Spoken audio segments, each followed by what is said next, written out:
So this is the money, ఇది నా salary. నేను యాక్చువల్లీ మా తమ్ముడి మీదే ఆధారపడి నేను ఇంకోటి ఉండాలి చూసుకుంటాడులే, వర్క్ బాగానే జరుగుతుంది కదా, ఇంకా ప్రాబ్లం లేదులే అనుకున్నాను. సరే అయితే ఏమైంది, ఎందుకు ఫోన్ చేసినావు, ఏమన్నా డబ్బులు అవసరమా అనేసి అన్నాడు. డబ్బులు ఏమీ అవసరం లేదులే సార్, ఈ మాదిరిగా జీతం పెంచాలా, నాకు సరిపోవడం లేదు, నాకు ఫ్యామిలీ ఉన్నది కదా, పుల్లుని చూసి నక్క వాతలో పెట్టుకునేట. హాయ్ దిస్ NS వ్లాగ్స్, అందరూ ఎలా ఉండరు, బాగున్నారా? పొద్దున్నే నేను బాగా నిద్రపోతాను, 9 గంటలకు ఆ టయానికి, చూడండి 9-17 అవుతుంది. మాకు మా ఫోన్ చేసి వెంటనే బయటికి పోవాలని. ఇది వచ్చి అంబాసిడర్, మామూలుగా పిలిపిన వాళ్ళు ఎక్కువ దీనికి వస్తూ ఉంటారు అనమాట, ఎంతో సామాన్లు కొనాలంట, అందుకని ఇక్కడికి వచ్చింది.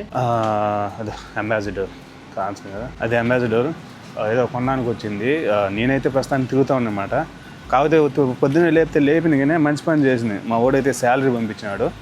అండ్ వన్ థింగ్ ఏంటంటే, అసలు నీ వీడియో చేయడానికి గల కారణం ఏంటంటే చెప్పినా, చాలా మంది ఫస్ట్లో నేను కోవిడ్కి వచ్చి అడగడానికి కారణం ఏంటంటే, నువ్వు అసలు కోవిడ్ ఎందుకు వచ్చినావు, నువ్వు రానని చెప్పినావు కదా. అండ్ వన్ థింగ్, నీకై నువ్వే వచ్చినావా, లేకపోతే మీ సార్ ఏమైనా ఇబ్బంది పెట్టి నిన్నేమైనా పిలుచుకున్నాడా? ఆల్రెడీ మీ ముసలోడికి నీకు గొడవ జరిగింది. అంటే మీ ముసలోడు ఏదో నిన్ను అన్నాడు కదా, నువ్వు బాధపడి ఇంటికి వచ్చేసినావు కదా, నువ్వు పవన్ అన్నావు కదా, మళ్ళీ ఎందుకు పోయినావు అనేసి చాలామంది కామెంట్ చేసినాను అనమాట. అప్పుడు నేను రిప్లై వేయలేకపోయినా ఈ టైం కోసం నేను వెయిట్ చేస్తా ఉన్నాను అనమాట. ఇప్పుడు చెప్తాను దానికి, అసలు కోవిడ్కి ఎందుకు రావాల్సి వచ్చింది, మళ్ళీ రిటర్న్ రాకూడదని పోయినవాడిని కదా, మళ్ళీ ఎందుకు రావాల్సి వచ్చింది అనేసి. నేను మా తమ్ముడు కువైట్ నుంచి ఇండియాకి అయితే వచ్చినాం అనమాట. నేనైతే ఇంకా సాల్వ్ చేసుకున్నాం, పోకూడదు అనేసి మెంటల్లీ బాగా ఫిక్స్ అయిపోయినాను కదా. మా తమ్ముడు 1.5 month అట్లా ఉన్నాడు. మళ్ళీ కువైట్కి అయితే రిటర్న్ అయితే వచ్చినాడు. 1 నెల తర్వాత అనమాట మాకు అతని నుంచి కాల్ వచ్చింది. అతను తలబాత్లో పనిచేస్తాడు కదా ఇక్కడ, అతనికి వర్క్ లేదంట, మ్యాక్సిమం ఆగిపోయేంత వరకు అయితే వచ్చేసింది. వర్క్ కూడా ఆర్డర్స్ పొద్దున్నే లేచి 5-6 గంటలు అంటే 7-8-11 గంటలు చేసినా కానీ 3 ఆర్డర్లు 4 ఆర్డర్లు పడేటి అంట, అంతే అంట, అంతకుమించి ఎక్కువ పడేటి కాదంట. అప్పుడు ఏం చేసినా అంటే, వాడికి ఫుడ్కి కానీ రూమ్ రెంట్కి కానీ ఇంకొచ్చి కార్ రెంట్ కట్టేదానికి కానీ డబ్బులు లేవు. లాస్ట్కి మేమేం చేసినాం తెలుసా, ఆ డబ్బులు మన ఇండియా డబ్బుల్ని కోవిడ్ డబ్బులుగా మార్చి కోవిడ్కి అయితే పంపించినాం. ఇంకా అప్పుడు ఏం చేసినా నేను యాక్చువల్లీ మా తమ్ముడి మీదే ఆధారపడి నేను ఇంకోటి ఉండాలి చూసుకుంటాడులే, వర్క్ బాగానే జరుగుతుంది కదా, ఇంకా ప్రాబ్లం లేదులే అనుకున్నాను. కాకపోతే ఏంటంటే వాడే ఇబ్బందుల్లో పడిపోయినాడు. అంటే ఇంకా ఆ డబ్బులు అంటే డబ్బులు పంపించలేని సిచ్యువేషన్కి అయితే వచ్చేసినాడు. ఏంటి చేపల, ఓహో నీ అమ్మ, చేపలు చూడండి ఎంత బాగా ఉంటున్నాడు. దినారేనా ఇదా చేప, దినారంటే కప్పుల్లో పెట్టామంటున్నారా, చేప చూడ ఎంత బాగున్నది కదా, చిన్న పిల్లగా అనరాదా, ఇటుని చూసేదానికి పెద్దది కానుతుంది, చూడండి కింద నుంచి చూసేదానికి చిన్న పిల్లలుగా అన్నది, బయటని చూసేదానికి ఎంత పెద్దది మాదిరిగా కానుతుంది. టెక్నాలజీని ఉపయోగించాను వీళ్ళు. సో ఇంక మా తమ్ముడికి ఇబ్బంది అయిపోయింది. ఇంక ఓడికే వర్క్ జరగడం లేదు కదా, ఓడే మా దగ్గర నుంచి ఇండియా నుంచి కువైట్కి అయితే డబ్బులు పంపించుకున్నాడు. ఇంకోటి మీద ఎట్లా ఆధారపడాలనేసి ఆలోచనలో ఉన్నా. ఇంకా ఫిక్స్ అయిపోయినా, ఇంకో వద్దురా బాగుండదు, ఓడికి తినేదానికి ఇబ్బందిగా ఉండదు, ఇంకోడి మీద నా ఫ్యామిలీ ఇంకొచ్చి మా అమ్మ అందరూ ఆధారపడాలంటే ఇది అయ్యే పని కాదు అనేసి ఇంకా అవన్నీ నేను వెంటనే మా సార్కి అయితే ఫోన్ చేసినాను అనమాట. ఫోన్ చేస్తానే, ఎప్పుడు వచ్చినావు, ఏమి టైం దగ్గర పడింది కదా అనేసి ఫోన్ ఎత్తాని, లేదు సార్ వచ్చేస్తున్నాను, దగ్గరలో అయితే వచ్చేస్తున్నాను అని చెప్తే, సరే అయితే ఏమైంది, ఎందుకు ఫోన్ చేసినావు, ఏమన్నా డబ్బులు అవసరమా అనేసి అన్నాడు. డబ్బులు ఏమీ అవసరం లేదులే సార్, ఈ మాదిరిగా జీతం పెంచాలా, నాకు సరిపోవడం లేదు, నాకు ఫ్యామిలీ ఉన్నది కదా అంటే, ఇంకోటి ఏదేదో రామాయణ మాట్లాడుకుంటూ వచ్చా. నేను ఇంటికి పోయేటప్పుడు నీకు అంత డబ్బులు ఇచ్చినాను, నీకు ఇంత డబ్బులు ఇచ్చినాను, నువ్వు మళ్ళీ నన్ను డబ్బులు అడుగుతున్నావు చూడు అనేసి నువ్వెన్ని చెప్పినా, నేనైతే రాను సార్, నువ్వైతే జీతం పెంచితే వచ్చా అని చెప్పిన. ఇంతకుముందు ఎంత ఇచ్చావు, నేను 140 కదా, సరే అయితే 160 ఇచ్చాను రా అనేసి అన్నాడు. సో నా జీతం వచ్చి ఇప్పుడు ఇదనమాట salary. So this is the money, ఇది నా శాలరీ అయితే ఇప్పుడు 160 దినార్లు అయితే ఇచ్చినాను అనమాట. సో ఆ డబ్బులు వచ్చి 160 దినార్లు మన ఇండియా డబ్బులు మేబీ ఐ థింక్ 40,000 అనుకోండి, ఒక 40,000 అవుతుంది. చిన్నవాడి పెళ్ళికి వచ్చిందే కట్నం ఉన్నట్ట, ఏదో ఒకటి రాని అందుకనేసి మా సార్తో చెప్పేసిన అనమాట, వచ్చేస్తాను సార్ అయితే అనేసి 160 దినాలకి ఒప్పందం చేసుకొని వచ్చేసినాం. ఇంకా ఆయన వచ్చేటప్పుడు మా సార్ చెప్పిన, నేను మా ముసలోడి గురించి నాకు ఏం జరిగిందో ఆ రోజు మా సార్కి ఎవరిచ్చి మరి పూర్తిగా చెప్పినా అనమాట. సార్ ఈ మాదిరిగా ఆ రోజు బాబా కిందికి పిలిచినాడు, మామూలుగా వేరే వాళ్ళు వచ్చిన పార్టీకి, ఆ పార్టీలో నన్ను 4 ముందర ఈ విధంగా అవమానించినాడు. నాకు ఎప్పుడైనా బాబా పాడు ఏదైనా పని పిలిచే కిందకి నేను పోవాలంటే నాకు తల ఎక్కడం లేదు సార్, మళ్ళీ ఆ విధంగా ఎప్పుడైనా భయసం చేస్తాడేమో అంటే మొత్తం చెప్పిన. ఆయన కూడా ఒప్పుకోలేమ్మా సార్, నువ్వేం బాధపడొద్దు, నువ్వు వచ్చేసి నేను మాట్లాడతాను మా బాబాతో అన్నాడు.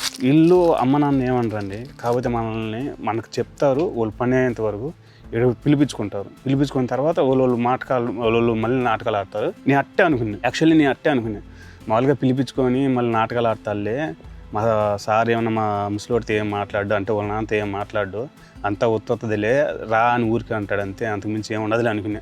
తీరా ఇడికి వస్తే మా ముసలివాడితో ఇంతవరకు నాకు మాటలు లేవు, నన్ను చూసినా కానీ మొహం తిప్పుకుంది పోతాం. మా ముసలి అయితే మాట్లాడుతుంది, మా ముసలివాడు అయితే ఊరికే మాట్లాడడం వల్ల ఎప్పుడన్నా సలాం అంటే సలాం అంతే, అంతకుమించి ఇంకేమీ లేదు. ఏమన్నా పనులు ఉన్నాయి కానీ కింద కాఫీలు టీలు ఏదైనా ఇవ్వాలనుకున్నాయి కానీ బెంగళూరు బామర్ది ఉన్నాడు కదా, వాడిని వాడుకున్నాడు, చాలా గట్టిగా వాడుకుంటున్నాడు ఇప్పుడు. అది మామ అది జరిగింది అంతే. కోవిడ్కి రావడానికి రీజన్ 90% రీజన్ ఏంటంటే ఇదే, లేకపోతే వచ్చేవాడిని కాదు, కానీ రావాల్సి వచ్చింది.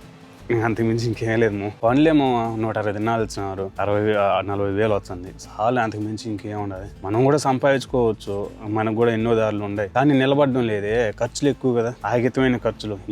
మన కోవిడ్లో ఎట్ట ఖర్చు పెడతాము, ఇండియాలో కూడా అట్టే ఖర్చు పెట్టాల్సి వచ్చాము. 2 నెలలకి 3 నెలలకి పూర్తిగా బ్యాంక్ బ్యాలెన్స్ 0 అయిపోతుంది. ఆ టైప్ ఆఫ్ సిచ్యువేషన్. కాకపోతే ఏంటంటే మెంటల్గా ఫిక్స్ అయిపోయి రావాలి. ఇటు నుంచి ఇండియాకి వచ్చేటప్పటికి సాల్చుకునేటప్పటికి చాలా మెంటల్గా ప్రిపేర్ అయ్యి ఉండాలా.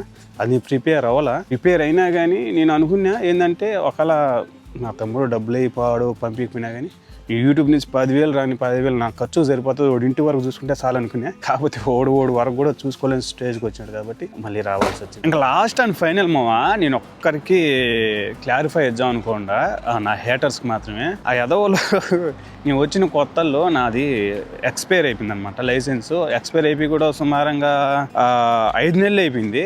5 నెలలు అయిపోతే ఒక్కడ కామెంట్ పెట్టినాడు. ఆ కామెంట్ అయితే అసలు కాసము, అసలు నేను అనుకోవాలా ఇలాంటి కామెంట్ కూడా వస్తుంది అనేసి. ఒరే నువ్వు కావాల్సి కానీ చేసినావు కదా, నువ్వు వీడియో తీసుకునే దానికే కదా నువ్వు ఇన్ని రోజుల దాకా ఆగింది, 5 నెలల దాకా అనేసి అని పెట్టినాడు అనమాట.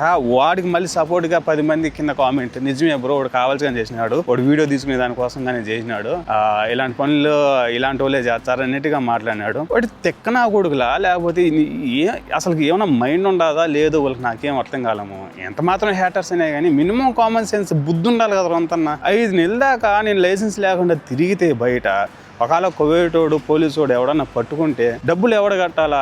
ఫైన్ పడితే మీ నాయన కడతాడా లేకపోతే మీ తాతకు వచ్చి కడతాడా? సచ్చినట్టు నేను కట్టుకోవాల్సిందే. మా సార్ కూడా కట్టాడు. ఏమైనా నిద్రపోతున్నావా ఇన్ని రోజుల దాకా చూసుకోకుండా అనేసి నన్నే తిట్టాడు. అవునా కాదా? నా అదృష్టం బాగుండేందంటే ఎవడు పట్టుకోలే ఎవడు చూడలే కాబట్టి చేపించేసుకుని వచ్చిన పాటని. కానీ ఇది ఫన్నీగా అనిపించింది కామెంట్. కావాల్సి కానీ 5 నెలల దాకా నేను లైసెన్స్ని రెన్యూవల్ చేయించుకోకుండా వీడియో చేసుకున్నాం అనేసి అట్నే పెట్టుకునే ఉంటాడు. అట్టుండారు మామ నాకు హ్యాటర్స్. ఓకేలే మామ వాట్ ఎవర్. మీకు ఇప్పుడు నేను ఎందుకు వచ్చాను కోవిడ్కి మళ్ళీ రిటర్న్ అనేది మీకు బాగా అర్థమైపోయి ఉంటుంది. సో ఇంకొక మంచి వీడియోతో మళ్ళీ కలుద్దాం. ఇంత కొంచెం బోరింగ్గా ఉంటుంది.